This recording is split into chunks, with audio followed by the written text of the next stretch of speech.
Hi. Hi. അപ്പോൾ remembering snow falling days യൂട്യൂബിലൂടെ പോയിക്കൊണ്ടിരിക്കുകയാണല്ലോ ഇപ്പോൾ. ഉം. നമ്മളിപ്പോൾ അത് കണ്ടു.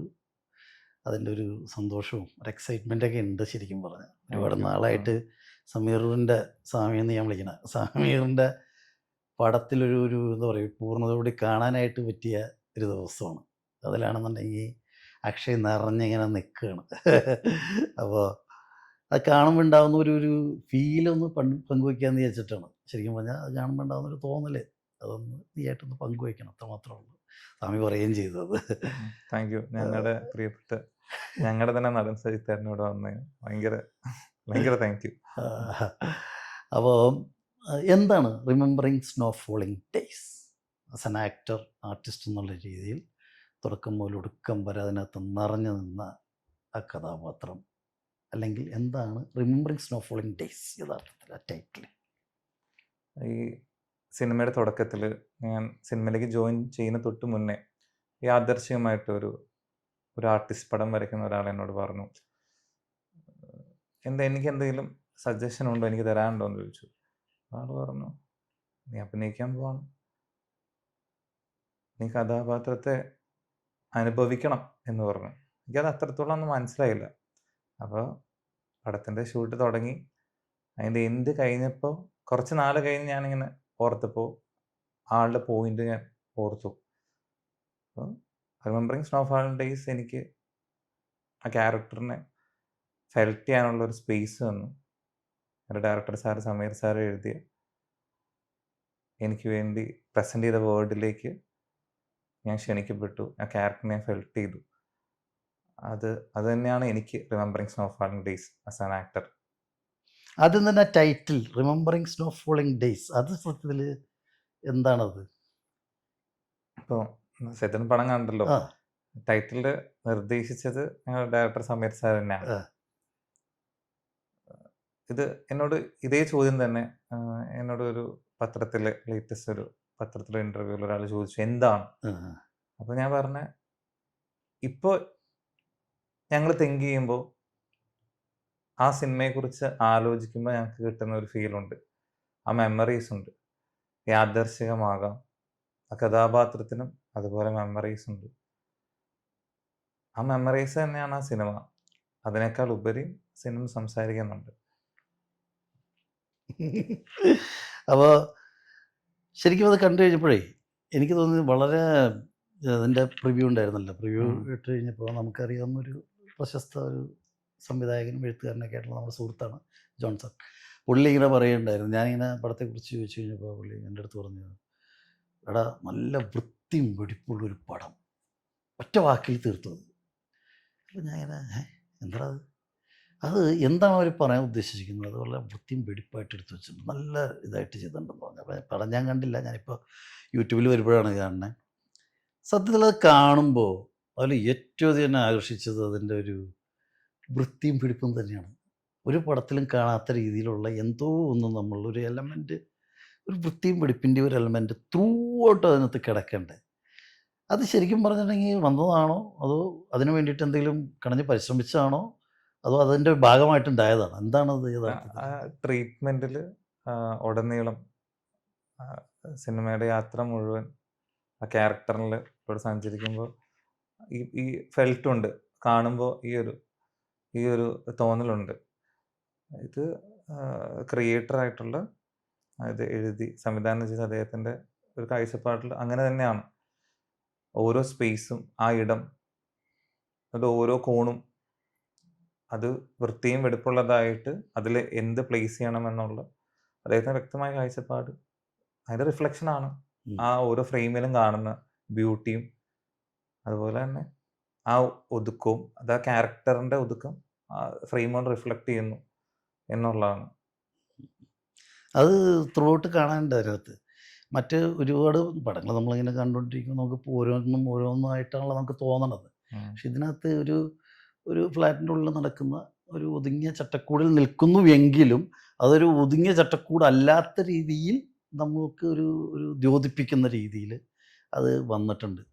അപ്പോൾ ഓരോ ഇതിലാണെങ്കിൽ ഒരു ആർട്ടിസ്റ്റിക് ഭക്ഷണം ഉണ്ടാക്കണത്, ഭക്ഷണത്തിൻ്റെ എല്ലാ മേഖലയും അതിനകത്ത് കാണിക്കണ്ടല്ലോ. അതെ. ബ്രേക്ക്ഫാസ്റ്റ് ഉണ്ട്, ലഞ്ച് ഉണ്ട്, സ്നാക്സ് ഉണ്ട്, ഡിന്നർ എല്ലാം ഉണ്ട് അതിനകത്ത്. അപ്പോൾ അത് ഓരോ തവണയും വളരെ വ്യത്യസ്തമായിട്ടുള്ള ഒരു രൂപകൽപ്പന കൊണ്ടുവരാനുള്ള ഒരു ശ്രമം നടന്നിട്ടുണ്ട്, വന്നിട്ടുമുണ്ട് അത്. ഉം. നമ്മളെ കൊതിപ്പിക്കുന്ന രീതി തന്നെ ചില സമയത്ത് നമുക്ക് തോന്നുകയും ചെയ്യും, അതിങ്ങനെ കിടക്കുന്ന രീതിയിൽ. അപ്പോൾ അത് യഥാർത്ഥത്തിൽ എങ്ങനെയായിരുന്നു അത്? സ്വയം ആ ഉണ്ടാക്കുകയായിരുന്നോ? ആ കുക്കിംഗ് അതിലേക്ക് എനിക്ക് എത്തുകയായിരുന്നോ? അതെ. ആ. കുക്കിംഗ് എനിക്ക് ഭയങ്കര ഒട്ടും വെച്ചാൽ ചിലർക്ക് താല്പര്യം ഉണ്ടാവും. എനിക്ക് താല്പര്യം അത്രത്തോളം ഇല്ല. അത് ഞാൻ അങ്ങനെ എക്സ്പ്ലോർ ചെയ്തിട്ടില്ല. പക്ഷെ ആ സെറ്റിൽ ഞാൻ ഏറ്റവും കൂടുതൽ എക്സ്പ്ലോർ ചെയ്ത ഒരു കാര്യം കുക്കിംഗ് ആണ്. എന്നുവെച്ചാൽ ഞങ്ങളുടെ ഭക്ഷണങ്ങള് ആ സെറ്റിൽ തന്നെ ഞങ്ങൾ ഉണ്ടാക്കി. അപ്പോൾ ഇപ്പോൾ ആ നമ്മുടെ പടത്തിൽ കാണുന്ന റെസിപ്പികളൊക്കെ പിന്നീട് സിനിമ കണ്ട നമ്മുടെ പ്രിയപ്പെട്ട പ്രിവ്യൂലൊക്കെ കണ്ട പ്രിയപ്പെട്ടവർ എന്നോട് ചോദിച്ചു, "എടാ നീ അതെങ്ങനെ ഉണ്ടാക്കുന്നേ?" ഞാൻ എന്ന് വെച്ചാൽ അതും ആ ട്രീറ്റ്മെന്റിന്റെ ഭാഗമായിരുന്നു. കാരണം ആ ക്യാരക്ടർ പ്രിപ്പയർ ചെയ്യുന്ന ഫുഡ് അത്രത്തോളം സ്പെഷ്യലാണ്. അപ്പോൾ ആ ഫുഡ് അത്രയും സ്പെഷ്യലാണ്. അത് ആസ് ആൻ ആക്ടർ ഞാൻ പഠിച്ചിട്ടുണ്ട്. അത് എന്നിലേക്ക് കടന്നു വന്നിട്ടുണ്ട് കുക്കിങ്ങിന്റെ നല്ല പോസിറ്റീവ് തിങ്സ്. അതെനിക്ക് ലൈഫിൽ യൂസ്ഫുൾ ആകും എന്ന് ഞാൻ വിശ്വസിക്കുന്നു. അത് ശരിക്കും പറഞ്ഞാൽ ഈ 2 കാര്യങ്ങളും പടം കാണുമ്പോൾ ഉപരിപ്ലവമായിട്ട് മേൽത്തട്ടിൽ നമ്മൾ പെട്ടെന്ന് നമുക്ക് കാഴ്ചയിൽ വരുന്ന 2 കാര്യങ്ങളാണ് അത്. പിന്നെ ആ ഒരു ഒരു ഒരു വിഹ്വലത പോലെ ആ കഥാപാത്രത്തിലേക്ക് ഒന്ന് പറയാമോ അത്? എന്താണ് ആ സമയങ്ങളിൽ ഉണ്ടായിരുന്ന അനുഭവം എന്നൊന്ന് പറയാൻ പറ്റുമോ കഥാപാത്രത്തിലേക്ക്? സിനിമ തുടക്കം അതെ. അതിലേക്ക് ഇറങ്ങുമ്പോഴുള്ള സിനിമ കൂടുതൽ കാണാനുള്ളവരുണ്ട്.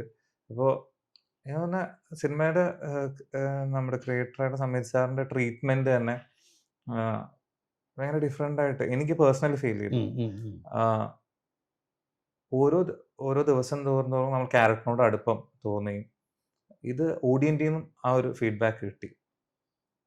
അപ്പം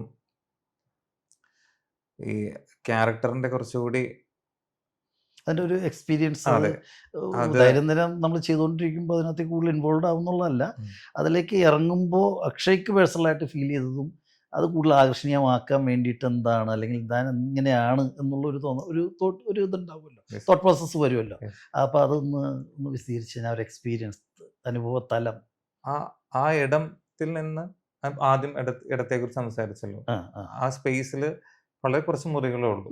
ഉം, ഉം, അപ്പോൾ ഒരു ക്യാമറ വെച്ചാൽ ചെറുപക്ഷെ അതും വളരെ ബ്രില്യൻ്റ് ആയിട്ട് ഞാൻ ക്യാപ്ചർ ചെയ്തിട്ടുണ്ട്. ഉം, ഉം, ഉം, ഇത് മനസ്സിലാവും. ഇത് എൻ്റെ പേഴ്സണൽ അഭിപ്രായമല്ല. അത് എല്ലാവർക്കും തോന്നുന്ന ഒരു ഉം, ഫീലാണ്. ഉം, ഉം. ആ മുറികളെ വളരെ ക്രിയേറ്റീവ് ആയിട്ട് ഇതിനകത്ത് പ്ലേസ് ചെയ്തിട്ടുണ്ട്. ഇനി ആ ഇടം ആസ് ആൻ ആക്ടർ എനിക്ക് അതിൽ വേണ്ട സാധനമുള്ള ഇടം തന്നെ തന്നു എന്നുള്ളതാണ്. അതിൽ ക്രിയേറ്ററിന്റെ ഒരു മാജിക് ടച്ച് ഉണ്ട്. ആർട്ടിന്റെ മാജിക് ടച്ച് ഉണ്ട്.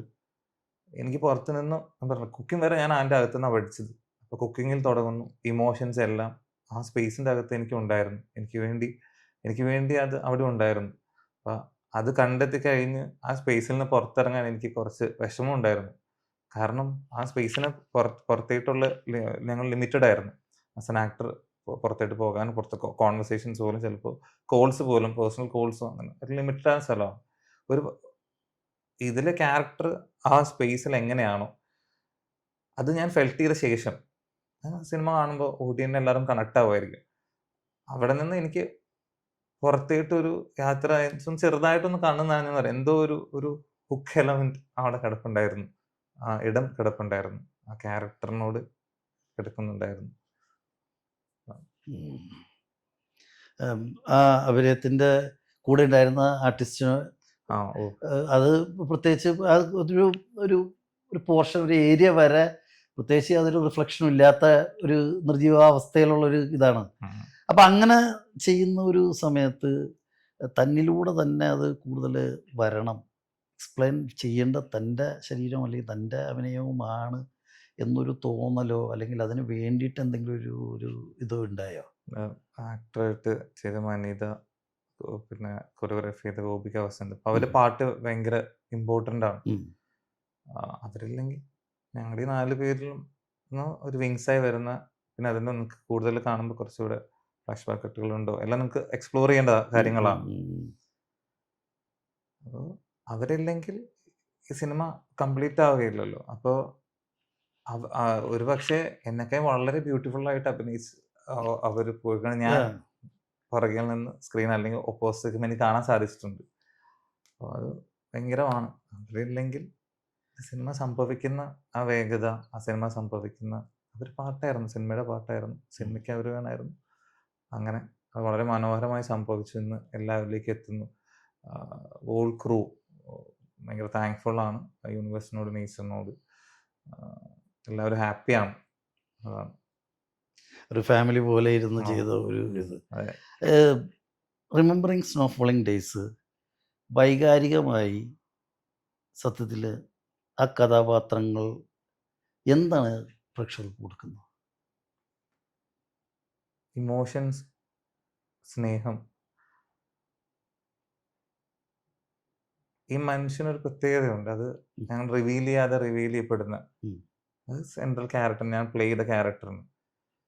അപ്പോൾ ആ ക്യാരക്ടറിനോട് പ്രേക്ഷകന് കണക്ട് ആവുന്ന ഒരിടം വരും. അത് എന്തുകൊണ്ടാണ് പ്രേക്ഷകന് അത് കണക്ട് ആയി എന്നുള്ളത് ഇത് ഒഫീഷ്യലി കണ്ടുവരെയെന്ന് എനിക്ക് കിട്ടിയ ഫീഡ്ബാക്കിൽ നിന്ന് മനസ്സിലാവുന്ന ആ ഒരു സ്ഥലം ഉണ്ടല്ലോ, എന്തുകൊണ്ട് അവർ കണക്ട് ആയി. അപ്പോൾ അത് ആ ഇമോഷന്റെ പുറത്താണ്. അപ്പോൾ എനിക്ക് ഉറപ്പുണ്ട് ഇതിൽ കൂടെ സഞ്ചരിക്കുമ്പോൾ ഒരു ഒരു ഒരു പോയിന്റ് ഓഫ് അത് ചിലർക്ക് ഒരു പക്ഷെ നേരത്തെ ആകാം, ചിലർക്ക് ഒരു പക്ഷെ വൈകിയാകാം. ഓഡിയൻസിന് കണക്ട് ആകുന്ന ആ ഇമോഷൻ, ഈ ക്യാരക്ടർ ഇതിൽ പ്ലേ ചെയ്തിരിക്കുന്ന ഇമോഷന്റെ പല തലങ്ങളുണ്ട്. അപ്പോൾ അതിൽ ഏതെങ്കിലും ഒരു സ്ഥലത്ത് വെച്ച് കണക്ട് ആകും. അവർക്കത് ചില സ്ഥലങ്ങൾ റിലേറ്റ് ചെയ്യാൻ പറ്റും. ആ ക്യാരക്ടറിനെ അവർ കൊണ്ടുപോകും പടം കണ്ട് എന്ന് ഞാൻ വിശ്വസിക്കുന്നു പേഴ്സണലായിട്ട്. അതല്ലാതെ രണ്ട് വ്യക്തികൾ തമ്മിലുള്ള സ്നേഹബന്ധത്തെ ബ്യൂട്ടിഫുൾ ആയ ഒരു വിഷ്വൽ പോയട്രി ആയിട്ട് ഞാൻ ഈ സിനിമ കണ്ടപ്പോൾ ഫെൽറ്റ് ചെയ്തു. അതുപോലെ അതിൻ്റെ ഏറ്റവും വലിയ പ്രത്യേകതകളൊന്നായിട്ട് സൈലൻസ്. അസാധ്യമായിട്ട് നിശബ്ദത ഇത്രയും മനോഹരമായിട്ട് സന്നിവേശിപ്പിച്ച ഒരു പടം എനിക്ക് ഓർമ്മയിലില്ല. ഞാൻ നിശബ്ദ ചിത്രം എന്ന് പറഞ്ഞിട്ട് നമ്മൾ കണ്ടിട്ടുള്ളതെന്ന് പറഞ്ഞാൽ വർത്താനമില്ലാത്ത, ഡയലോഗ്സ് ഇല്ലാത്ത ചിത്രങ്ങളാണ് നമ്മൾ കണ്ടിട്ടുള്ളത്. വിഷ്ണുവാനം പോലത്തെ പടങ്ങളിലൊക്കെ ശബ്ദമില്ല എന്ന് മാത്രമേ ഉള്ളൂ. അത് സ്പീക്കിംഗ് ഇല്ല, ഡയലോഗ്സ് ഇല്ല, വെർബലില്ല. പക്ഷേ ഇതിനകത്ത് ഒന്നുമില്ല, എഫക്ട്സേ ഇല്ല, BGM ഇല്ല. വളരെ കുറച്ച് നേരത്തേക്ക് നമ്മളിങ്ങനെ ഇത് പടം എന്തോ പ്രശ്നമുണ്ടല്ലോ എന്നൊരു തോന്നലുളവാക്കുന്ന രീതിയിൽ ഇങ്ങനെ തുടക്കത്തിൽ എനിക്ക് തോന്നി. അപ്പോൾ ഞാൻ ഇതെന്തിങ്ങനെ എന്ന് ചോദിച്ചാൽ ഒന്നുകൂടെ ഒന്ന് നോക്കേണ്ടി വന്നു. അപ്പോൾ നേരത്തെ കണ്ടപ്പോൾ ഞാൻ അത് പറഞ്ഞില്ലേ. അപ്പോൾ ആ നിശബ്ദത ഇത്ര മനോഹരമായിട്ട് ഈ ഒരു പ്ലേയിലേക്ക് കൊണ്ടുവന്ന ഒരവസ്ഥ, അത് നിശബ്ദമാണ്, എന്നാൽ ഇത് തൻ്റെ തന്നെ ലോകമാണെന്ന് ഓടിയന് കിട്ടുന്ന പോലത്തെ ഒരു വല്ലാത്തൊരു എക്സ്പീരിയൻസാണ് അത്. വല്ലാത്തൊരു എക്സ്പീരിയൻസുമാണ്, ഒരു എക്സ്പെരിമെൻറ്റുമാണ്. അത് ഞാൻ കണ്ടിട്ടില്ല ഇതുവരെ. ആദ്യമായിട്ടാണ് സ്വാമിയെ പറ്റി ഞാൻ പറയുമ്പോൾ എപ്പോഴും പറയും, നമുക്കൊന്നും ചിന്തിക്കാൻ പറ്റാത്ത അതീവ വ്യത്യസ്തമായിട്ടുള്ള ചിന്തകളിലൂടെ പോണ ഒരു മനുഷ്യനാണ്. വ്യത്യസ്തമായ ചിന്തകൾ വ്യത്യസ്തമായ രീതിയിൽ കാണിക്കുന്ന ഒരു മനുഷ്യനാണ്. അവൻ കാണിക്കുന്ന കാഴ്ചകളും വളരെ വ്യത്യസ്തമാണ്. ഇപ്പോഴല്ല, നേരത്തെ ഞങ്ങൾ ഒരുമിച്ച് ചെയ്യുമ്പോൾ ഏറ്റവും ആദ്യത്തെ വർക്ക് ചെയ്യുമ്പോൾ ഞാൻ പറഞ്ഞിട്ടുണ്ട്. അത് ഞാനും വർക്ക് ചെയ്തിട്ടുള്ളതാണ്. അതുണ്ട് നമ്മൾ ഒരുമിച്ച് ചെയ്തതല്ല. അതിന് മുമ്പ് ഞാൻ സ്വാമിയെ കൂടെ ആദ്യം ചെയ്ത രംഗാറ് ദൈവമുണ്ട് ഞങ്ങൾ ചെയ്യുമ്പോൾ സ്വാമി ഇങ്ങനെ ക്യാമറ വെക്കണതാണ്. അവനെ ആദ്യമായിട്ട് കാണുന്ന ഫസ്റ്റ് ആസ് എ ഡയറക്ടർ ഞാൻ കാണുന്ന അദ്ദേഹത്തെ അങ്ങനെയാണ്. അപ്പോൾ ക്യാമറ കണ്ണിൽ ഇങ്ങനെ ക്യാമറ ഇങ്ങനെ വെച്ചിട്ട് പിള്ളേരോട് അഭിനയിക്കാൻ പറയുമ്പോൾ ഞാനിങ്ങനെ നോക്കുമ്പോൾ ആ ഫ്രെയിം ഞാൻ ഇതൊരു കണ്ടതിൽ ഏറ്റവും മനോഹരമായിട്ടുള്ളൊരു ഫ്രെയിമായിട്ട് എനിക്ക് ഫീൽ ചെയ്തത്. അന്നാണ് ഡയറക്ടർ എന്നുള്ള രീതിയിൽ ഞാൻ ആദ്യമായിട്ട് കാണുന്നത്. പക്ഷെ അത് എൻ്റെ കാഴ്ചപ്പാട് തെറ്റിയിട്ടില്ല. കാരണം ഞാൻ പിന്നീട് ഒരുപാട് നാളായല്ല, വർഷങ്ങളായപ്പോൾ നമ്മൾ ഒരുമിച്ച് ഉള്ളത്. അതിനുശേഷമാണ് പനക്കിൽ ഞങ്ങളുടെ കൂടെ ചേർന്നത്. അപ്പോൾ ആ ഒരു വ്യത്യസ്തമായിട്ടുള്ള ഒരു കാഴ്ചപ്പാട്, അതീവ വ്യത്യസ്തമായിട്ടുള്ള കാഴ്ചപ്പാട്, ചിന്തകൾ, അതീവ വ്യത്യസ്തമായിട്ടുള്ള കാഴ്ചകളിലൂടെ പ്രേക്ഷകർക്ക് കൊടുക്കാൻ വേണ്ടി എന്ന് ശ്രമിക്കുന്ന ഒരാളാണ് സ്വാമി. അപ്പോൾ സമീറിൻ്റെ ഈ നിശബ്ദതയെ ഒരു പടത്തിൽ എത്രത്തോളം ലയിപ്പിച്ച് കാണിക്കാമോ, എന്നുള്ളത്, അതായത് ഒരു പ്രേക്ഷകൻ്റെ സ്വാതന്ത്ര്യത്തിന് വിടുന്നതായിട്ടാണ് നമുക്ക് എനിക്ക് തോന്നിയത് പിന്നീട്. അതായത് അവൻ ഇരിക്കുന്ന അവൻ്റെ ആംബിയൻസിൽ, അവൻ്റെ അറ്റ്മോസ്ഫിയറിൽ, അവൻ ഇരിക്കുന്ന എവിടെയാണോ അവിടെ ഇരുന്നു കൊണ്ട് ആ പടത്തോട് ഒരു സന്നിവേശം നടത്താം എന്നുള്ളത് കാണിച്ചു തരികയാണ് നമുക്ക്. ആ പരീക്ഷണത്തിൽ സത്യത്തിൽ വിജയിച്ചിട്ടുണ്ട്, പൂർണ്ണമായിട്ടും വിജയിച്ചിട്ടുണ്ട്. അപ്പം ചില സമയത്ത് ഒരു ഒരു ഒരു ഒരു പ്രത്യേക ഭാഗം അത് പറഞ്ഞു കഴിഞ്ഞാൽ പ്രേക്ഷകർക്ക് ഞാൻ കാണാനുള്ള ക്യൂറിയോസിറ്റി പോയില്ലോ എന്ന് എനിക്കറിയാൻ പാടില്ല. അത് അത്രയും ഡൗൺ ആവുന്ന ഒരു ഇത് അക്ഷയുടെ കഥാപാത്രം, പനക്കലിൻ്റെ കഥാപാത്രം അത്രയും ഡൗൺ ആവുന്ന ഒരു സിറ്റുവേഷനിൽ ഞാനിങ്ങനെ ഒരു ബീജിയം ഞാൻ തന്നെ ഇട്ടിട്ട് കേൾക്കണ പോലെ എനിക്ക് തോന്നി. എനിക്കിഷ്ടപ്പെട്ട ഒരു ബീജിയം ഞാൻ തന്നെ കൊടുത്തിട്ട് ഒരു വയലിൻ പ്ലേ അവിടെ വന്നാൽ എങ്ങനെ ഉണ്ടായിരുന്നു എന്ന് ആദ്യം തോന്നി. അതിനുശേഷം ഒരു വയലിൻ പ്ലേ കേട്ട് കഴിഞ്ഞാൽ അതെങ്ങനെ ഉണ്ടെന്നുള്ളൊരു തോന്നലിലൂടെ ഇങ്ങനെ പോന്നു. അപ്പം നിശബ്ദത ഇത്രയും രസകരമായിട്ട് ചെയ്തതായിട്ട് എനിക്ക് തോന്നിയതാണ്. പനക്കൽ ഒരു ആർട്ടിസ്റ്റ് എന്നുള്ള രീതിയിൽ അതിനെ എങ്ങനെയാണ് കാണുകയും വിലയിരുത്തുകയും ചെയ്തത്? എൻ്റെ ഫസ്റ്റ് സ്ക്രീൻ സ്പേസിൽ എന്നെ കാണുമ്പോൾ ഞാൻ ഭയങ്കര എക്സൈറ്റഡ് ആയിട്ടാണ് കാണുന്നത്. ഒരുപാട് പേര് സത്യേട്ടൻ പറഞ്ഞ പോലെ ഒരുപാട് റിവ്യൂ പറഞ്ഞു. അതായത് ഒരു ബിജിഎം അവരുടെ മൈൻഡിൽ ഓടുന്നുണ്ടായിരുന്നു കാണുമ്പോൾ. ഓക്കെ, നിങ്ങൾ കൊടുത്തില്ലെങ്കിലും ഞങ്ങളെ കൊടുത്തു, മൈൻഡിൽ കൊടുത്തു എന്ന് ഒരാൾ പറഞ്ഞു സ്റ്റേറ്റ്മെന്റ് ഉണ്ടായിരുന്നു. ആ ഒരു സൈലൻസുകൾക്ക് ഇപ്പോൾ സമീർ സാറിനെ കുറിച്ച് പറഞ്ഞ പോലെ സൈലൻസുകളുടെ ഇടയിലുള്ള ലൈഫ് ഭയങ്കര ബ്യൂട്ടിഫുൾ ആണല്ലോ. അത് ചിലപ്പോൾ പക്ഷെ നമ്മൾ നോർമൽ ലൈഫിൽ വിട്ടുപോകുന്നതായിരിക്കാം. എൻ്റെ ഒരു മൂവി ഈ സൈലന്റിൽ കാണുന്ന ഓഡിയൻസിന് ചിലർക്കൊരു ഇനീഷ്യലി കാണുമ്പോൾ ഓക്കെ ഇതിന് സൗണ്ട് ഇല്ലയോ, ഉണ്ടോ ഇല്ലയോ എന്നുള്ള ചോദ്യം, ശബ്ദം ഒന്നും തന്നെ ഇല്ല. അപ്പോൾ ഒന്നും തന്നെ ഇല്ല. അവിടെ നിന്ന് കണ്ടു തുടങ്ങുന്ന ഓഡിയൻസ്, അത് ഞാൻ ക്യൂരിയസ് ആണ് എങ്ങനെ അവരതിന് റെസ്പോണ്ട് ചെയ്യും. ആ സൈലന്റ് എന്ന് പറയുന്ന കംപ്ലീറ്റ് സൈലന്റ് മൂവി, പ്രത്യേകിച്ച് ഇത് പ്രിവ്യൂ കണ്ട സ്പേസ് തിയേറ്റർ സ്പേസിൽ നിന്ന് അവരവരുടെ കയ്യിൽ ഫോണിലേക്ക് വരുമ്പോൾ ഈ പറഞ്ഞ പോലെ ഇത് എത്രത്തോളം എങ്ങനെയാണ്. അപ്പം അതിന് റിവ്യൂസ് വെയിറ്റ് ചെയ്യാണ്. വളരെ പോസിറ്റീവായിട്ട് ആയിരിക്കും എന്ന് ഞാൻ വിശ്വസിക്കുന്നുണ്ട്. എന്തായാലും കമൻസ് വരുന്നു വിശ്വസിക്കുന്നുണ്ട്. എസ്പെഷ്യലി ആ സൈലന്റ് കാറ്റഗറിയുടെ കാര്യം പ്രത്യേകം മെൻഷൻ ചെയ്തുകൊണ്ട് തന്നെ. പിന്നെ കുറച്ചുകൂടെ ഗൗരവമായിട്ട് തിങ്ക് ചെയ്യുമ്പോൾ ഇനിയുള്ള അദ്ദേഹത്തിൻ്റെ സിനിമകളും ഇപ്പോൾ പറഞ്ഞ പോലെ ആദ്യം തുടങ്ങി വെച്ചത് രംഗം ആറ് ദൈവമുണ്ട് എന്നാണ് എനിക്ക് ഇദ്ദേഹത്തിൻ്റെ സിനിമയായിട്ട് ഞങ്ങൾ കണക്ട് ചെയ്ത നമ്മുടെ സുഹൃത്ത് പറഞ്ഞായിരുന്നു. ഞാൻ ആ സിനിമ ഫോണിലാണ് കണ്ടത്. കണ്ടതിനിപ്പോൾ എനിക്ക് ആ ലാംഗ്വേജിനോട് ഭയങ്കര ഇഷ്ടം തോന്നിയിട്ടാണ്. എനിക്ക് ഭയങ്കര ഇഷ്ടം തോന്നിയായിരുന്നു. അപ്പോൾ അതേ സൈലന്റ് മാജിക് ഇതിലും വർക്കാകും. അതൊരു കോൺഫിഡൻസ് അങ്ങനെയല്ല, വിഷ്വലി സ്റ്റോറി ടെല്ലിംഗ് ആണ്. അപ്പോൾ ഒരു ആ സൗണ്ട് എന്നുള്ള മീഡിയത്തെ വിഷ്വലി ഒരു പോയറ്റിക് രീതിയിൽ പ്രസൻറ്റ് ചെയ്തത് കൊണ്ട് ഒരുപക്ഷെ അത് ഓഡിയൻസിൻ്റെ കോളാണ്. ഒരുപക്ഷെ അത് ഈ പറഞ്ഞ ഇതൊരു ഓക്കെ ശബ്ദമില്ലാത്ത ചിത്രം, പിന്നെ അതിലുപരി ഇതൊരു ഡിസൈൻ്റെ ഭാഗം കൂടിയാണ്. എൻ്റെ മൂവി ശബ്ദമില്ലാതിരിക്കണം എന്നുള്ളത് ക്യാരക്ടർ ഡിസൈൻ്റെയും ഭാഗം കൂടിയാണ്. ഒന്നുകൂടെ ഒന്ന് വിശദീകരിക്കാമോ അതിൻ്റെ ക്യാരക്ടർ ഡിസൈൻ എന്ന് പറയുമ്പോൾ? പ്രേക്ഷകർക്ക് അത് അറിയാനുള്ള ഒരു ആകാംക്ഷ കാണും. പറയാതെ പറഞ്ഞു പോകുന്ന ഈ ക്യാരക്ടറിൻ്റെ ഒരു സവിശേഷത സൗണ്ടിനുണ്ട്. അതായത് സൗണ്ടും ആ ക്യാരക്ടറും തമ്മിലുള്ള അങ്ങനെ ഒരു കണക്ഷനാണ്. അപ്പോൾ അത് കാണുന്നവർക്ക് അത് കണ്ട് തന്നെ എക്സ്പീരിയൻസ് ചെയ്യാന്നുള്ള അതും ഇതിൻ്റെ ഓഡിയൻ്റ് അത് കണ്ട ഇനീഷ്യൽ ഓഡിയൻ്റ് അത് റെസ്പോണ്ട് ചെയ്തിട്ടുണ്ട്. ഓക്കെ, ഇതായിരുന്നു എന്നുള്ളത്. അത് നിങ്ങൾ അവസാനം വരെ ഒരു ഓഡിയൻ്റ് കാണുമ്പോൾ സത്യം കണ്ടതാണ്. അവസാനം ഓഡിയൻ്റ് കാണുമ്പോൾ കിട്ടുന്ന ഒരു ലാസ്റ്റ് എലമെന്റിൽ ആണ് ആ ഡിസൈൻ വളരെ ബ്യൂട്ടിഫുൾ ആയിട്ട് ഞങ്ങളുടെ ക്രിയേറ്റർ ആയിരുന്ന സമീർ സാർ അതിനെ പ്ലേസ് ചെയ്തിരിക്കുന്നത്. അല്ല, അത് പ്ലേസ് ചെയ്തത് വളരെ മനോഹരമായിട്ടുണ്ട്. അത് ഞാൻ ഇപ്പോൾ കണ്ടു കഴിഞ്ഞപ്പോൾ എനിക്കും അനുഭവവേദ്യമായൊരു കാര്യമാണത്. അതുകൊണ്ടാണ് ഇപ്പോൾ പരാമർശിക്കുകയും ചെയ്തത്. പക്ഷേ അത് വിജയിച്ചല്ലോ, സക്സസ് ആയല്ലോ. സക്സസ് ആയെന്നുള്ളതാണല്ലോ അതിന് ഒരുപാട് ബഹുമതികൾ കിട്ടിയതിൻ്റെ അർത്ഥം എന്താണ്? ആ ഡിസൈൻ അത് ആളുകൾ ഏറ്റെടുത്തു, അല്ലെങ്കിൽ ജൂറിക്ക് അത് അക്സെപ്റ്റൻസ് കിട്ടുന്നതുകൊണ്ടാണല്ലോ നമുക്ക് അവാർഡുകൾ കിട്ടിയത്. എത്ര ഒരുപാട് വിദേശ മേളകളിൽ പോവുകയും ഫെസ്റ്റിവൽസിന് എനിക്ക് നമ്മുടെ ഇപ്പം പോസ്റ്ററിൽ നമ്മൾ വളരെ മിനിമലായിട്ട് 36 സംതിങ് ലോവറിലാണ് വന്നത്. അതിൽ കൂടുതൽ സ്റ്റിൽ ഇപ്പോഴും ചില ഫെസ്റ്റിവൽസിന്റെ റിസൾട്ട്സ് വരുന്നു. അപ്പോൾ 50 ഓവർ 50 അവിടെ അടുത്ത് നമുക്ക് അപ്രിസിയേഷൻ കിട്ടുന്ന ഫെസ്റ്റിവൽസ് പല കാറ്റഗറി ആയിട്ട്. ഉം, ഉം, അതിൽ മികച്ച സിനിമ എന്നുള്ള കാറ്റഗറി ഉണ്ട്, മികച്ച സൈലന്റ് ഫിലിം എന്നുള്ള കാറ്റഗറി വരുന്നുണ്ട്, ഉം. എന്താ എഡിറ്റർ മികച്ച കാറ്റഗറി ഡയറക്ടർ. വരുന്നുണ്ട്, ഡയറക്ടർ വരുന്നുണ്ട്, ആക്ടർ വരുന്നുണ്ട്. ഉം, പല കാറ്റഗറികളായിട്ട് ഇതിൻ്റെ ഒരു ഈ 1 ഇയർ ട്രാവലാണ്. ഉം. എക്സാക്ട്ലി ഭയങ്കര സ്പെഷ്യൽ എന്താണെന്ന് വെച്ചാൽ കഴിഞ്ഞ Jan 1 ആ ന്യൂ ഇയർ എന്ന് പറഞ്ഞ ആ ഷോട്ടിന് മുമ്പിൽ അഭിനയിക്കാനുള്ള ഭാഗ്യം റിലീസ് ചെയ്തത്. അപ്പോൾ ഈ ന്യൂ ഇയറിൽ അത് റിലീസ് ചെയ്യാനുള്ള ഭാഗ്യം സഹായിച്ച് ഹാപ്പനായി ഹോൾ ക്രൂ. അത് എനിക്ക് തോന്നുന്നു ഇതുവരെയുള്ള ഇപ്പോൾ സത്യൻ ഉൾപ്പെടെയുള്ള ഈ നമ്മുടെ എല്ലാ ക്രൂവിൻ്റെ എഫേർട്ടിൻ്റെ ആയിട്ടാണ് ഞാൻ കാണുന്നത്. ആൻഡ് സ്റ്റിൽ കണ്ടിന്യൂസ്, ഇപ്പോഴും പോയിക്കൊണ്ടിരിക്കുകയാണ്. Yes, yes, still, yes. അത് അങ്ങനെ പോയിക്കൊണ്ടിരിക്കുകയെന്ന അപ്പം അത് ആ പരീക്ഷണത്തിനും ഒരു ഇത് കിട്ടിയെന്ന് അംഗീകാരം കിട്ടിയതാണ് നമുക്കിപ്പോൾ കിട്ടുന്ന ഈ അവാർഡുകളെല്ലാം തന്നെ. ഞാൻ സൈത്യനെ കുറിച്ചും പറഞ്ഞോളൂ. രംഗമാറിന്റെ സൈത്യന്റെ പെർഫോമൻസ് ഞാൻ കണ്ടിട്ടുണ്ട്.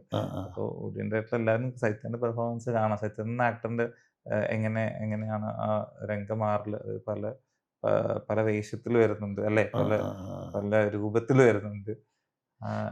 ഞാൻ ഈ അടുത്ത് ഒന്നുകൂടെ പോയി റീവാച്ച് ചെയ്തു, കണ്ടിരുന്നു. ഞാൻ പലർക്കും റെഫറൻസ് കാണിക്കാറുണ്ട് രംഗം, അതായത് ഇദ്ദേഹത്തിന്റെ സിനിമ എന്ന് പറയുമ്പോൾ ഞാൻ രംഗം, കാരണം ഇപ്പൊ റിലീസ് ആവുന്നത് റിമെമ്പറൻസ് ഓഫ് ഫാൾസ്, അതുകൂടാതെ സിനിമകൾ ചെയ്തിട്ടുണ്ട്. രംഗം ആദ്യമായി ഞാൻ കാണിക്കാറുണ്ട്. പിന്നെ അത് മാത്രമല്ല ഇവ നമ്മുടെ ഇൻഹൗസ് തന്നെ ആണ് കളി എന്ന് പറഞ്ഞത്. ഇത്ര നാളുകൾക്ക് മുമ്പ് മില്യണുകൾ യൂട്യൂബിൽ മില്യണുകൾ സംസാരിച്ചുകൊണ്ടിരുന്ന സമയത്ത് മില്യണുകൾ അടിച്ച ചാനൽ കൂടിയാണ്. 8-9 വർഷം മുമ്പുള്ള കഥയാണ്. അത് മില്യണുകളെ കുറിച്ച് സംസാരിച്ച് തുടങ്ങുന്നതിന് മുമ്പേ മില്യൺ അടിച്ച ചാനലാണ് നമ്മുടെ സിനിമ റിലീസ് ആവുന്നത്. നമ്മുടെ എല്ലാവരും സിനിമ ചൈതന്യ സിനിമ എല്ലാവരും രംഗവും ഏതാണ്ട് 5-6 ലക്ഷത്തോളം ആളുകൾ കണ്ട ഒരു സിനിമ കൂടിയാണ്. അത് അന്ന് വളരെ നല്ല രീതിയിൽ അക്സെപ്റ്റൻസ് കിട്ടിയതാണ്. ഇതും ഫെസ്റ്റിവൽസിൽ ഓടിപ്പോയി ഇത് അംഗീകാരങ്ങൾ കിട്ടിയില്ലെങ്കിൽ കൂടെ കണ്ടവരുടെ ഉള്ളിലേക്ക് കയറിയ ഒരു പടമായിരുന്നു. അത് മാത്രമല്ല ഈ പറഞ്ഞ എപ്പോഴും ഞാൻ സമീറിനെ പലപ്പോഴും ഇൻട്രൊഡ്യൂസ് ചെയ്യുമ്പോഴും അല്ലെങ്കിൽ പറയുമ്പോഴും ഞാൻ പറയാറുണ്ട് ഈ ഒരു കാര്യം എല്ലാവർക്കും ബോധിക്കുന്നുള്ള രീതിയിലല്ല, പക്ഷേ ആസ് എ ഫിലിം മേക്കർ അവൻ്റെ സ്ഥാനം വളരെ വലുതാണെന്ന് തന്നെ ഞാൻ പലപ്പോഴും അത് വേറൊന്നും കൊണ്ടല്ല, കാഴ്ചപ്പാടുകളാണ്. തൻ്റെ സ്റ്റേറ്റ്മെൻറ്റ്സിൻ്റെ കാഴ്ചപ്പാടുകൾ എങ്ങനെ പറയാൻ ഉദ്ദേശിക്കുന്നു അതായത് പറയാൻ ശ്രമിക്കുന്ന ഒരവസ്ഥ പലപ്പോഴും നമ്മൾക്ക് കിട്ടാറുണ്ട്. അപ്പോൾ അതുകൊണ്ടാണ് ഞാൻ എപ്പോഴും ഇങ്ങനെ പറയുന്നത്. അതിൻ്റെ ഉദാഹരണമാണ് പറഞ്ഞ രംഗം ഇപ്പോൾ എടുത്തു പറഞ്ഞത്. രംഗം പിന്നെ ഓളം ചെയ്തിട്ടുണ്ടായിരുന്നു. പിന്നെ അതിനുശേഷം പ്രണയാനന്തരം നമ്മൾ ഒരുമിച്ച് നമ്മളാദ്യമായിട്ട് കാണും. ഇപ്പം അതിനേക്കാളൊക്കെ മേലെ കയറുന്ന രീതിയിലേക്ക് റിമെമ്പറിങ് സ്നോ ഫോളിങ് ഡേയ്സ്. അപ്പോൾ റിമെമ്പറിങ് സ്നോ ഫോളിങ് ഡേയ്സിലേക്ക് നമ്മൾ തിരിച്ചു വരികയാണെന്നുണ്ടെങ്കിൽ ഈ ശരിക്കും ഒരു തിയേറ്റർ എക്സ്പീരിയൻസ് പനക്കലിനുണ്ടോ? അത് ഒരു തിയേറ്റർ ആർട്ടിസ്റ്റ് ആണോ യഥാർത്ഥത്തിൽ? അതിനെ കുറിച്ചൊന്നും അറിഞ്ഞാൽ കൊള്ളാം. കാരണം ഒരു വളരെ വളരെ മൈന്യൂട്ടായിട്ടുള്ള എക്സ്പ്രഷൻസ് മാത്രം ഇട്ടിട്ട് ഒരു അതായത് നമ്മൾ നോക്കിക്കഴിഞ്ഞിട്ടുണ്ടെങ്കിൽ ഒരു ബ്രീത്തിങ് പോലും ഇല്ലാത്ത രീതിയിൽ അത് വേണ്ട. അവിടെ അത്രയും ഈ മനുഷ്യൻ ഇങ്ങനെ ചെയ്യണേ, ഹോൾഡ് ചെയ്ത് എങ്ങനെ ചെയ്യണമെന്ന് എനിക്ക് ഒരു അത്ഭുതം തോന്നി 1-2 സ്ഥലങ്ങളിൽ. അത് യഥാർത്ഥത്തിൽ എങ്ങനെയായിരുന്നു അത്, അല്ലെങ്കിൽ എന്തായിരുന്നു അതിൻ്റെ ആ സ്പേസ് തന്ന സ്പേസിൻ്റെതാണ്. പിന്നെ എൻ്റെ ഒരു ആക്ടിങ് ട്രാവൽ എന്ന് പറയുമ്പോൾ എന്തുകൊണ്ട് സ്ക്രീൻ ആക്ടിങ്ങിലേക്ക് എന്ന് പറയുമ്പോൾ സ്കൂളിൽ ഏകാഭിനയം എന്നുള്ള കാറ്റഗറിയാണ്. പിന്നെ സ്കൂൾ കോളേജ് നാടകങ്ങളുണ്ട്, പക്ഷെ അതൊന്നും പ്രൊഫഷണൽ നാടകങ്ങളൊന്നുമല്ല. അതൊന്ന് സ്റ്റേറ്റ് ഈ മോണാക്ട് ഏകാഭിനയം എന്ന് പറഞ്ഞ മത്സരത്തിൽ സ്റ്റേറ്റിൽ സമ്മാനം കിട്ടി. അതാണ് അത് പറയാനുള്ള ഒരു ഇതുള്ളത്. പിന്നീട് കുറച്ചുകൂടി സ്ക്രീൻ ആക്ടിങ്ങിലായിട്ട് വരുമ്പോൾ കോൺഷ്യസ് ആയിട്ട് ആക്ടിങ്ങിനെ അപ്രോച്ച് ചെയ്യാൻ തുടങ്ങി. ഇപ്പോൾ ഞാൻ സമീർ സാർ ആദ്യം കാണുന്ന സ്പേസ് എന്ന് പറഞ്ഞു കഴിഞ്ഞാൽ ഞാൻ സമീർ സാറിനോട് ഇങ്ങനെ ചോദിക്കും, ഇത് എങ്ങനെയായിരിക്കും. അപ്പോൾ അതിൻ്റെ ഉത്തരങ്ങൾ ഞാനിപ്പോൾ ഇങ്ങനെ ഈ ട്രാവലിലൂടെ ഈ ജേണിയിലൂടെ മനസ്സിലാക്കുകയാണ്. എൻ്റെ ആക്ടിങ് ജേണിയുടെ വളരെ മേജർ പാർട്ടാണ് റിമെമ്പറിങ് സ്നോ ഫോളിങ് ഡേയ്സ്. ആദ്യമായി ലീഡായിട്ട് അഭിനയിച്ചിട്ടുള്ള, കേന്ദ്ര കഥാപാത്രത്തെ അനുഭവിക്കാൻ സാധിച്ചിട്ടുള്ള, ജനങ്ങളിലേക്ക് എത്തുന്ന സിനിമ. ആദ്യ ചിത്രം. അതെ, ആദ്യ ചിത്രം ഭയങ്കര സ്പെഷ്യലാണല്ലോ. സ്പെഷ്യലാണ് ഈവൻ ഈ സ്പേസും. എന്നോട് ചോദ്യം ചോദിക്കുന്ന ചൈതന്യം എല്ലാവരും. പക്ഷെ ഈ ആദ്യ ഫിലിമിൽ തന്നെ ബെസ്റ്റ് ആക്ടറിനുള്ള അവാർഡും കിട്ടുകയും ചെയ്തു അല്ലേ? ഡയറക്ടർ മാത്രമല്ല, ഫിലിം മാത്രമല്ല, ബെസ്റ്റ് ആർട്ടിസ്റ്റിനുള്ള അവാർഡ് ഈ പടത്തിന് കിട്ടുകയും ചെയ്തു. അത് അത്രയും ഡെൻസിറ്റി ആയിട്ട് അത്രയും എന്താ പറയുക അഗാധതയിലേക്ക് ഇറങ്ങി അതിനെ ഉൾക്കൊണ്ടതുകൊണ്ടാണ്. അതിന് മുമ്പത്തെ ഒരു ജേണിയും എന്നെ ഹെൽപ്പ് ചെയ്തിട്ടുണ്ട്. നമ്മൾ എല്ലാവരും കൂടെയുള്ള ആ ജേണി എന്നെ ഹെൽപ്പ് ചെയ്തിട്ടുണ്ട്. പിന്നെ പറഞ്ഞ ആ ക്യാരക്ടറിനെ അനുഭവിച്ച ആ പടം ടോട്ടലി കമ്മ്യൂണിക്കേറ്റ് ചെയ്തതിൻ്റെ ഒരു റിഫ്ലക്ഷൻ ആയിരിക്കാം ബെസ്റ്റ് ആക്ടറായിട്ട് എന്നുള്ള എനിക്ക് തോന്നുന്നു, പേഴ്സണലി തോന്നുന്നു. ഉം, ഉം, ഉം, ഉം. ഇത് ഏകദേശം എത്ര ദിവസത്തെ ഒരു എങ്ങനെയായിരുന്നു അതിലേക്ക് എത്തിയതിൻ്റെ ആ ഒരു ഇതും കൂടെ ഒന്ന്. മെയിൻ ഷൂട്ടിംഗ് എന്ന് പറയുമ്പോൾ മേജർ, അതാണ് ഒരു അത്ഭുതം. ആ. മേജർ 3 days ആണ് എൻറ്റയർ അതിൻ്റെ ഒരു മേജർ പോർഷൻ വരുന്നത്. അതിനുവേണ്ടി ആ ഓരോ ദിവസവും നല്ല നീളം കൂടിയതായിരിക്കാം ഒരു പക്ഷേ. കാരണം നമ്മൾ മോർണിംഗ് 5:30 തുടങ്ങി നൈറ്റ് വളരെ ലേറ്റ് ആയിട്ട് പോകുന്നു, പിന്നത്തെ ദിവസം എണീക്കുന്നു. അപ്പോൾ പക്ഷെ 3 ദിവസം കൊണ്ട് മാത്രം ആ പടം കംപ്ലീറ്റ് ആയി എന്നുള്ളതല്ല. അതിന് മുമ്പ് ഒരു പ്രിപ്പറേഷൻ ടൈം ഉണ്ടായിരുന്നു. അത് ഒരു മാസം മുമ്പേ ആരംഭിച്ചിട്ടുണ്ടായിരുന്നു. ആ സ്പേസിൽ ചെന്നിട്ടുള്ള ഒരു സ്പെഷ്യൽ ട്രെയിനിങ് ഉണ്ടായിരുന്നു. അപ്പോൾ ഈവൻ കുക്കിംഗ് ശരിക്കും ഒന്നും അറിയാത്ത ഞാൻ, നിങ്ങൾക്കത് കാണുമ്പോൾ എന്തോ ഒരു കട്ട് ചെയ്യാൻ പോലും അറിയാത്ത ഞാൻ, കുക്ക് ചെയ്യാൻ എനിക്ക് പറ്റിയിട്ടുണ്ടെങ്കിൽ ആ ട്രെയിനിങ്, പിന്നെ ഞങ്ങൾക്കൊരു പുറത്തുള്ള കുറച്ച് ഇൻസേർട്സ് പരിപാടികൾ. അപ്പോൾ ആ ജേണിയാണുള്ളത്. ഷൂട്ട് ജേണി വളരെ മിനിമലായിരുന്നു. പ്രിപ്പറേഷൻ ജേണി കമ്പയർ ചെയ്യുമ്പോൾ 1 month. ഷൂട്ട് ജേണി 1 week ആണ് ആക്ച്വലി പറയാനുള്ളത്. ഒരുമാതിരിപ്പെട്ട എല്ലാ വീട്ടുജോലികളും പഠിക്കുകയും ചെയ്തു അല്ലേ? അതെ, എൻ്റെ അതെ. ഉള്ളിൽ ഇരുന്നുകൊണ്ട്. വളരെ നന്നായിട്ട് പഠിച്ചിട്ടുണ്ട്. അതിലും അത് എൻ്റെ ജീവിതത്തിൽ അത് യൂസ്ഫുൾ ആവുന്ന രീതിയിലാണ് അത് വന്നിട്ടുള്ളത് എന്നുള്ളതാണ്. കുക്കിംഗ് ആണെങ്കിലും ഇവൻ ചിലപ്പോൾ ഒരുപക്ഷെ ഷൂട്ടിന് വേണ്ടി ചെയ്ത ഒരു പ്രോപ്പർട്ടി എന്നെ ടച്ച് ചെയ്യുന്ന രീതി പോലും എൻ്റെ ലൈഫിൽ അത് ഗുണകരമായ രീതി വന്നിട്ടുണ്ടെന്നുള്ളതാണ്. സിനിമയിൽ കാണുമ്പോൾ എന്താ അങ്ങനെ പറയാൻ കാരണം, സിനിമ കണ്ട് മനസ്സിലാക്കുക അങ്ങനെയൊന്നുമല്ല. ഇതെൻ്റെ പേഴ്സണലി എനിക്ക് സ്പേസ് പടം തന്ന കുറച്ച് ക്രിയേറ്റീവ് കുറച്ച് കാര്യങ്ങളാണ്. എനിക്ക് പേഴ്സണലി കൊണ്ടുപോകേണ്ട കുറച്ച് കാര്യങ്ങളാണ്. ആ എല്ലാം കൊണ്ട് ഞാൻ ഇങ്ങനെ ശ്രദ്ധിച്ചു കഴിഞ്ഞപ്പോൾ അതിനകത്ത് ക്ലീനിങ് ആയാലും മറ്റേ നൂല് തുന്നുന്നതാണെന്നുണ്ടെന്നുണ്ടെങ്കിലും പിന്നെ എന്താ പറയുക, എല്ലാം അടക്കി ഒതുക്കി വസ്ത്രങ്ങളൊക്കെ അടുക്കി വെച്ചേക്കുന്നത് സത്യത്തിൽ ഞാൻ എൻ്റെ ജീവിതത്തിൽ ഒരു സ്ഥലത്തും കണ്ടിട്ടില്ല ഇത്രയും മനോഹരമായിട്ട് വസ്ത്രങ്ങളിങ്ങനെ അടുക്കി വെച്ചേക്കുന്നത് കാണുന്നത്. അപ്പോൾ അതിന് വേണ്ടിയിട്ട് അത് എപ്പോഴും അതിനെക്കുറിച്ച് വ്യാകുലപ്പെടുന്ന ഒരു മൈൻഡോട് കൂടി നടക്കുന്ന ഒരാളെന്നുള്ള രീതിയിലാണ് അക്ഷയ് അത് കൊടുക്കുകയും ചെയ്തിട്ടുള്ളത്. സത്യം ആ കഥ പറഞ്ഞു. സത്യം പറഞ്ഞു കഴിഞ്ഞാൽ എൻ്റെ സബ്ജക്റ്റുകളിൽ എനിക്ക് സ്കൂൾ കാലഘട്ടത്ത് എനിക്ക് ഏറ്റവും പ്രശ്നമായ സബ്ജക്റ്റ് എനിക്ക് അറ്റൻഡ് ചെയ്യാൻ പറ്റില്ല, ക്ലാസ്സിൽ ഇരിക്കാൻ പറ്റിയ സബ്ജക്റ്റ് ക്രാഫ്റ്റ് എന്ന് പറഞ്ഞത്. അപ്പോൾ ഈ പറഞ്ഞ അവിടെ ചെന്നിട്ടുള്ള ആ ഒരു ഞങ്ങളുടെ ട്രെയിനിങ്ങിന് മുമ്പ് ഏത് ക്രാഫ്റ്റ് ഞങ്ങൾ തമ്മിലുള്ള ഡിസ്കഷൻ, ഡയറക്ടർ സാറായിട്ടുള്ള ഡിസ്കഷനിൽ ഈ ക്രാഫ്റ്റ് ഓക്കെ, ഇങ്ങനെ ഒരു ക്രാഫ്റ്റ്, പ്രത്യേകിച്ച് ആ ക്രാഫ്റ്റിനൊരു സ്പേസ് ഉണ്ട്, വളരെ ഇമ്പോർട്ടൻ്റ് ആയിട്ടുള്ള സ്പേസ് ഉണ്ട്, വളരെ വളരെ ഇമ്പോർട്ടൻ്റ് ആയിട്ടുള്ള സ്പേസ് ഉണ്ട്. അപ്പോൾ ആ ക്രാഫ്റ്റ് പഠിക്കുന്ന ടൈം അത് ഭയങ്കര സ്പെഷ്യലായിരുന്നു. എനിക്കറിയില്ല, ഞാൻ വേറെ ഇപ്പോൾ ആസ് എൻ ആക്ടർ അല്ലാതെ എല്ലാവർക്കും ഉള്ള ആക്ടിങ് പാഷനേറ്റ് ആയിട്ട് എടുക്കുന്ന എല്ലാവരും അപ്രോച്ച് ചെയ്യുന്ന രീതിയിൽ ആ ആ ക്രാഫ്റ്റിനെ അപ്രോച്ച് ചെയ്തുകൊണ്ടാണ്. അല്ലെങ്കിൽ എനിക്ക് തോന്നുന്നില്ല ജീവിതത്തിൽ ഞാൻ ഒട്ടും താല്പര്യമില്ലാത്ത കാര്യമാണ് ക്രാഫ്റ്റ് എന്ന് പറഞ്ഞ പരിപാടി. എനിക്ക് ഭയങ്കര പ്രശ്നമാണ്. പക്ഷെ അവിടുന്ന് അത് റിമെമ്പർ സ്നോഫാൾ ഡേയ്സ് എന്ന അങ്ങനെ ഒരു ഗിഫ്റ്റാണ്. അത് എക്സ്പീരിയൻസ് ചെയ്യാൻ പറ്റുക, കുക്കിംഗ് എക്സ്പീരിയൻസ് ചെയ്യാൻ പറ്റുക. പിന്നെ ക്രാഫ്റ്റിന് വേണ്ടി സ്പെഷ്യലി ഈവൻ ഇതിനകത്ത് ലീഡായിട്ട് അഭിനയിച്ചിരിക്കുന്ന മനിത, ഞങ്ങളൊരു സ്പെഷ്യലി ഞങ്ങൾ മീറ്റപ്പ് ചെയ്തിട്ട് ഇതിൻ്റെ കാരണം ആൾ ക്രാഫ്റ്റുമായിട്ട് കണക്റ്റഡ് ആയിരുന്നു. അപ്പോൾ ആളുടെ ഒരു സ്പെഷ്യൽ ഇതുണ്ടായിരുന്നു. പിന്നെ ഞാൻ എൻ്റെ സ്കൂളിലെ ക്രാഫ്റ്റിൻ്റെ ടീച്ചറിനെയൊക്കെ പോയി കണ്ടിരുന്നു. അപ്പോൾ അങ്ങനെ എങ്ങനെയാണ് ടീച്ചറെ പരിപാടി, അപ്പോൾ ടീച്ചർ ഇങ്ങനെ പലതവണ അങ്ങനെയാണ് ക്രാഫ്റ്റ് ക്ലോത്തിൻ്റെ ഒക്കെ എനിക്ക് കാണാൻ പറ്റും അതിനകത്ത്. അപ്പോൾ ആ ക്രാഫ്റ്റ് ക്ലോത്തൊക്കെ അങ്ങനെ വരുന്നത്, പിന്നെ അതിൽ നിന്ന് എങ്ങനെ ആ ക്രാഫ്റ്റ് വരാം എന്നുള്ളത് ഞങ്ങൾ മുമ്പ് ട്രൈ ചെയ്തു. പിന്നീട് അൾട്ടിമേറ്റ്ലി ഡയറക്ടർ സാറിൻ്റെ ഫൈനൽ ഒപ്പീനിയൻ, ഓക്കെ കട്ടെ ഇവിടെ എന്ത് വേണം എങ്ങനെ വേണം എന്നുള്ള അദ്ദേഹത്തിൻ്റെ ഡിസിഷൻ തന്നെയാണ്. അത്രയധികം അധ്വാനം എൻ്റെ പുറകിലുണ്ടായിരുന്നു ചുരുക്കം.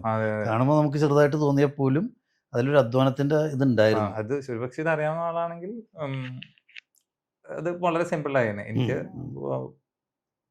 എനിക്ക് ആർട്ട് തന്നൊരു ഗിഫ്റ്റും ആണല്ലോ. ഞാൻ അതുകൊണ്ട് എനിക്ക് ആ പരിപാടി കുറച്ചുകൂടി പഠിക്കാൻ പറ്റിയല്ലോ എന്നുള്ളതാണ്. കുക്കിംഗ് ആണ് വളരെ നന്നായിട്ട് കുക്ക് ചെയ്യുന്ന എത്രയോ ഫ്രണ്ട്സ് ഉണ്ട്. അവരെ കാണുമ്പോൾ എനിക്ക് കുറച്ച് അസൂയായിരുന്നു. ഓക്കെ പരിപാടി ഇതാണ്, പഠിക്കണം എന്നുള്ള ആഗ്രഹം. ഈ സൈൻ ലാംഗ്വേജ് എനിക്ക് പറഞ്ഞു തന്നെ അതിൻ്റെ ഒരു ട്യൂട്ടോറിയൽ ഉണ്ടായിരുന്നു. ശ്രീലക്ഷ്മി എന്നാണ് ഒരു NGO ഇപ്പോൾ വർക്ക് ചെയ്യുന്നു. അപ്പോൾ ഓൺലൈനായിട്ട് സൈൻ ലാംഗ്വേജ് പഠിച്ചു. അപ്പോൾ ഈ മൂവി ശബ്ദമില്ലാത്തവർക്കും ശബ്ദം കേൾക്കാൻ പറ്റാത്ത ഡെഫ് ആൻഡ് മ്യൂട്ട് ആയിട്ടുള്ള കാറ്റഗറിക്കും നോർമൽ ഓഡിയനും ഒരുപോലെ കമ്മ്യൂണിക്കേറ്റ് ചെയ്യപ്പെടുന്നു. ഓ ഓ ഒരു അപ്പോൾ അങ്ങനെ ഒരു സ്പെഷ്യൽ കൺസിഡറേഷൻ നീ ആദ്യം മുതൽ കൊടുത്തിട്ടുണ്ടായിരുന്നു, നിങ്ങൾ കൊടുത്തിട്ടുണ്ടായിരുന്നു അതെ. പടത്തിന്. അതെ, ഓ അതെ. ഓ അത്തരത്തിലുള്ളവർക്ക് കൂടെ എത്തേണ്ടതാണ്, അവർക്ക് കൂടെ മനസ്സിലാകുന്നോ അല്ലെങ്കിൽ അവരുടെ കൂടെ ഉൾപ്പെടേണ്ടതാണെന്നുള്ള ഒരു ഇതിലാണ് ചെയ്യുന്നത് തന്നെ അല്ലേ, ആ, ഡിസൈൻ ചെയ്യുന്നത് തന്നെ. അതെ. ഈ ഡിസൈൻ ഇത് ക്രിയേറ്റർ ഇതിനെ ഡിസൈൻ ചെയ്യുമ്പോൾ തന്നെ ആ, ആ, നമ്മൾ സൈൻ ലാംഗ്വേജ് എന്ന് പറഞ്ഞ കാറ്റഗറി ആ. നമ്മൾ പഠിപ്പിച്ച ഈ കഥാപാത്രത്തിന് വേണ്ടിയിട്ട്. അതെ പഠിപ്പിച്ച ഓ ഓ ട്യൂട്ടോറിയൽ ഓ സംസാരിക്കുമ്പോൾ കമ്മ്യൂണിറ്റിയിൽ ഉണ്ടാവുന്ന ചർച്ച ചെയ്യപ്പെടേണ്ട കാര്യങ്ങൾ കുറേ സംസാരിച്ചിരുന്നു. ഉം, ഉം, ഉം. ആ, പിന്നെ ഉം, ഈ പറഞ്ഞ പോലെ ഇതിന്റെ പ്രസക്തി എന്ന് പറഞ്ഞു കഴിഞ്ഞാൽ അത് സിനിമ കണ്ടു കഴിയുമ്പോൾ ഓരോ ഓഡിയൻറ്റും ഈ ക്യാരക്ടറിനെ കൊണ്ടുപോകാനുള്ള ഒരു റീസൺ അവരുടെ ചുറ്റുപാടുകളിലൊക്കെ ഉണ്ട്. എക്സ്പ്രഷൻ ഭയങ്കരമായിട്ട് ലിമിറ്റഡ് ആയിട്ടുള്ള ഒരു ഒരു ബോക്സിൽ അകപ്പെട്ടിരിക്കുന്ന ഒരു വ്യക്തി ആള് എക്സ്പ്രസ് ചെയ്യേണ്ടതാണോ, ആൾ എക്സ്പ്രസ് ചെയ്യുന്നതാണോ കിട്ടുന്നത്, ആൾക്ക് എക്സ്പ്രസ് ചെയ്യാൻ എവിടെയാണ് സ്പേസ്, ആ, അങ്ങനെ ഒരു ആ പേഴ്സൺ ക്യാരക്ടർ കൂടിയാണ്. പുറത്തേക്ക് ഇറങ്ങുന്നതേ ഇല്ലല്ലോ, ഫുൾ ടൈം ആ ഫ്ലാറ്റിന്റെ ഉള്ളിൽ മാത്രം നിലനിൽക്കുന്ന ഒരു ക്യാരക്ടറായിട്ടാണ്. അതുമാണ് പാർട്ട്ണർ ആണെന്നുണ്ടെങ്കിൽ പോവുകയും വരികയും ചെയ്യുന്ന പോലുള്ള ആ ഒരു ഇത്. അതെ. അതുപോലെ ഈ സൗണ്ട് എന്ന് പറയുന്ന മീഡിയം ആ പേഴ്സൺ നമ്മൾ ഈ പടത്തിൽ യൂസ് ചെയ്യുന്ന ആ പേഴ്സണെ യൂസ് ചെയ്യുന്നില്ല. ആ, ആ, അപ്പൊ എൻ്റെ അദ്ദേഹത്തിന്റെ ലൈഫാണ് ഇതിനകത്ത് കാണിച്ചിരിക്കുന്നത് ഓരോ ഡേയും.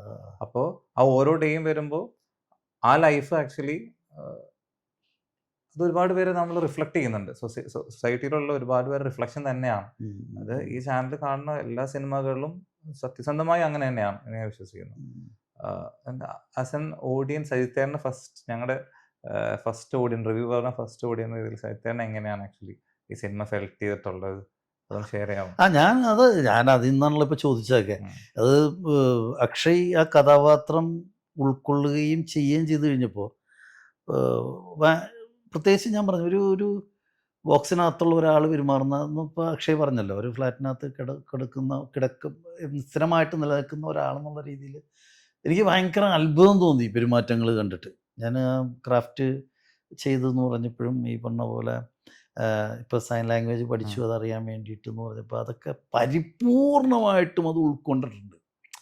അതിൻ്റെ കഥാപാത്രത്തിൻ്റെ ആ ഒരു ഇതിനകത്തേക്ക് എത്താൻ വേണ്ടിയിട്ട് അത് ഇത്രയും വലിയ സ്ട്രഗിൾ ചെയ്തെന്നുള്ള ഇപ്പോൾ പറഞ്ഞപ്പോഴാണ് മനസ്സിലായത്. സാധാരണ ഞാൻ വിചാരിച്ച നോർമലായിട്ട് പോയി അഭിനയിച്ചായിരിക്കുന്നതാണ് നമ്മൾ കരുതണത്, പക്ഷേ അതിൻ്റെ പിന്നിൽ ഇത്രയും വലിയ ഒരു ലേണിംഗ് പ്രോസസ്സ് കിടക്കണ്ടായിരുന്നുള്ളത് അക്ഷയ് പറയുമ്പോഴാണ് നമ്മൾ മനസ്സിലാക്കണത്.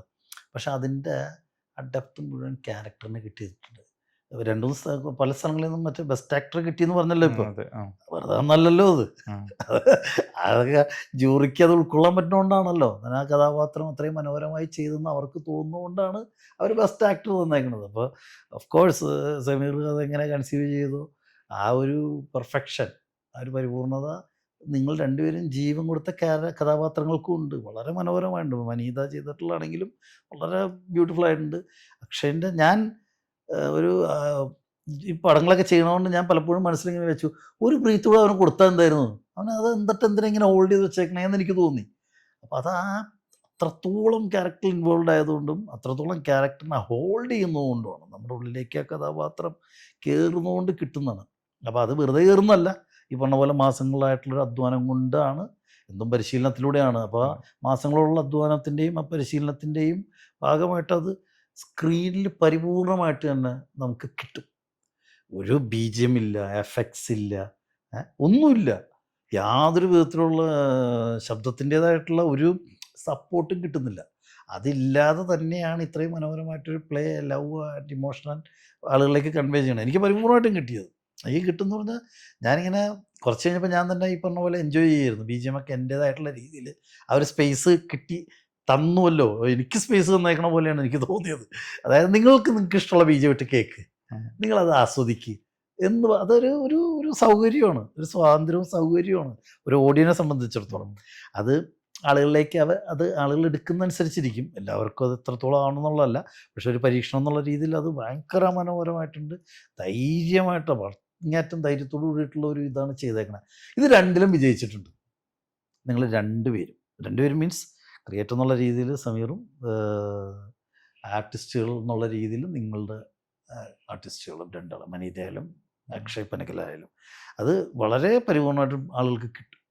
വളരെ ഒരു സ്നേഹത്തിൻ്റെ സ്നേഹനിരാസങ്ങളുടെ ഏഹ്, ബന്ധങ്ങളുടെ ഒരു എന്താ പറയുക ആന്തരികമായിട്ടുള്ള ആ ഒരു എന്താ പറയുക അതിന് പറയുന്നത് കോൺഫ്ലിക്ട്സ്, അതിൻ്റെ എല്ലാം തീവ്രതകൾ, ആ തീവ്രത അതിൻ്റേതായിട്ടുള്ള രീതിയിൽ പ്രേക്ഷകരിലേക്ക് കൺവേ ആകുന്നുണ്ട്. അത് അവസാനം ഒരു ചെറിയ ഇതുണ്ട്. അപ്പോൾ അത് പ്രേക്ഷകർ കണ്ട് തന്നെ അറിയേണ്ടതാണെന്നാണ് എനിക്ക് തോന്നുന്നത്. അത് നമ്മളിപ്പോൾ അതിൻ്റെ ഒരു ആത്യന്തികമായിട്ടുള്ളൊരു സാധനം കിടക്കണ്ടല്ലോ അതിൻ്റെ ഉള്ളിൽ.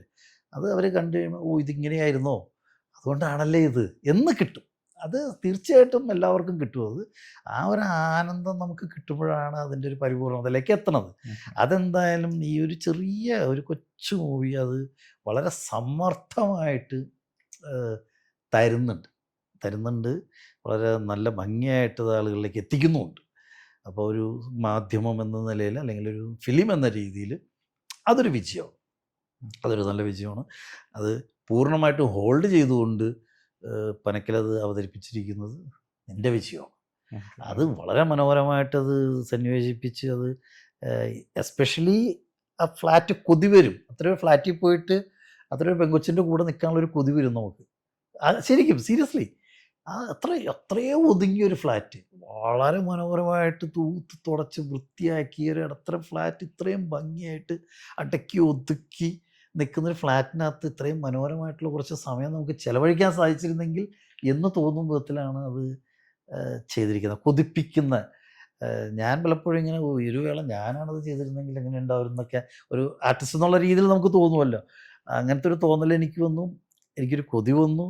എന്നെ കൊതിപ്പിച്ചു ശരിക്കും എന്നെ ആ ഏരിയയും ഇതും ഫ്ലാറ്റും സറൗണ്ടിങ്സും ഒപ്പം നിങ്ങളുടെ ക്യാരക്ടേഴ്സും അത്ര രസകരമായിട്ട് എനിക്ക് തോന്നി. അപ്പോൾ അത്ര ഞാനൊരു അഭിനേതാവായതുകൊണ്ടും ഇതിനകത്തേക്ക് ഇറങ്ങി തിരിച്ച ആളായതുകൊണ്ട് ഞാൻ ആസ്വദിക്കുന്ന അത്രയും മറ്റുള്ളവരിലേക്ക് എത്തില്ലയോ എന്ന് എനിക്കറിയില്ല. എങ്കിലും അത് ശരിക്കും രസകരമായിരുന്നു. അത് എനിക്ക് പറയാതിരിക്കാൻ പറ്റില്ല.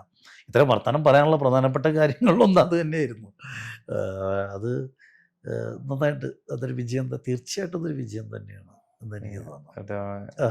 പറഞ്ഞ പോലെ അതിലേക്കുള്ള യാത്ര അതെ ക്രാഫ്റ്റും നമ്മുടെ കുക്കിങ്ങും അതുപോലെ സൈൻ ലാംഗ്വേജിൻ്റെ ഒപ്പം തന്നെ ഡാൻസിങ്ങും ഭയങ്കര ഇമ്പോർട്ടൻ്റ് ആയിട്ടുള്ള ഒരു സെക്ഷനായിട്ട് ഇതിനകത്ത് വരുന്നുണ്ട്. അത് ഞങ്ങൾ ഈ ഷൂട്ട് ചെയ്തിട്ടുള്ളത് ചെന്നൈ ബേസ്ഡ് ആണ്. അവിടെ കലാക്ഷേത്രയിൽ ജോലി ചെയ്യുന്ന ഗോപിക വസന്ത് എന്ന് പറഞ്ഞ ആള് പേഴ്സണലി ഞങ്ങൾക്ക് ട്യൂട്ടോറിയൽ രണ്ടുപേർക്കും എനിക്കും മന്നീത മാത്യുവിനും എടുത്ത് അവൻ്റെ റിഫ്ലക്ഷൻ അതിനകത്തുണ്ട്. പിന്നെ കൊറിയോഗ്രാഫി ആയിട്ടുള്ളത്. പിന്നെ സത്യൻ പറഞ്ഞ പോലെ സത്യൻ ഫീൽ ചെയ്ത പോലെ എല്ലാ ഓഡിയൻസിനും ഫീൽ ആകത്തേന്നും അവരുടെ റിവ്യൂസിന് വേണ്ടി ഭയങ്കരമായിട്ട് വെയിറ്റ് ചെയ്യുന്നു. ഫസ്റ്റ് സിനിമയുടെ ലീഡ് ചെയ്ത ക്യാരക്ടറിന്റെ റിവ്യൂസിന് വേണ്ടി ഭയങ്കര വെയിറ്റ് ചെയ്തിരിക്കുന്ന ഒരാളാണ് ഇപ്പൊ ഞാൻ. അപ്പൊ ശരിക്കും എന്താണ് ഒരു പ്രേക്ഷകരോടുകൂടെ പറയണെന്ന് കാരണം ഈ മൂവിയുടെ മാജിക് ഫെൽറ്റ് ചെയ്യുക, കമന്റ് ചെയ്യുക. ആസ് ആൻ ആക്ടർ ഞാൻ എങ്ങനെ ഇമ്പ്രൂവ് ചെയ്യേണ്ടത്, പ്രശ്നമായിരുന്നു എന്നെങ്കിൽ ഓപ്പൺ ആയിട്ട് പ്രശ്നമാണെന്നുള്ള എവിടെ ഇടങ്ങൾ പറയുക, മെൻഷൻ ചെയ്യുക, ക്രിയേറ്ററിനോടുള്ള സജഷൻസ് മെൻഷൻ ചെയ്യുക, ഒരു വിഷ്വലി കമ്മ്യൂണിക്കേറ്റ് ചെയ്യുന്ന മൂവിയെ ആ ഒരു സെൻസിൽ എടുത്ത് സൗണ്ട് ഇല്ലാത്ത ചിത്രം തന്നെയാണിത് പേഴ്സണലി ഫീൽ ചെയ്ത് നിങ്ങൾക്ക് ഇഷ്ടപ്പെട്ടെങ്കിൽ ഓഫ് കോഴ്സ് ബാക്കി ഓഡിയൻറ്റിനും ഇത് ഇഷ്ടപ്പെടുന്ന ഇൻഡിപെൻഡൻറ്റ് സിനിമകൾ ഇഷ്ടപ്പെടുന്ന ഒരുപാട് ഓഡിയൻറ്റ് ഇവിടെയുണ്ട്. ആ ഇൻഡിപെൻഡൻറ്റ് സിനിമകൾ ഇഷ്ടപ്പെടുന്ന ഓഡിയൻറ്റിലേക്ക്, നല്ല സിനിമകൾ ഇഷ്ടപ്പെടുന്ന ഓഡിയൻറ്റിലേക്ക് സിനിമ എത്തിക്കുക. Thank you.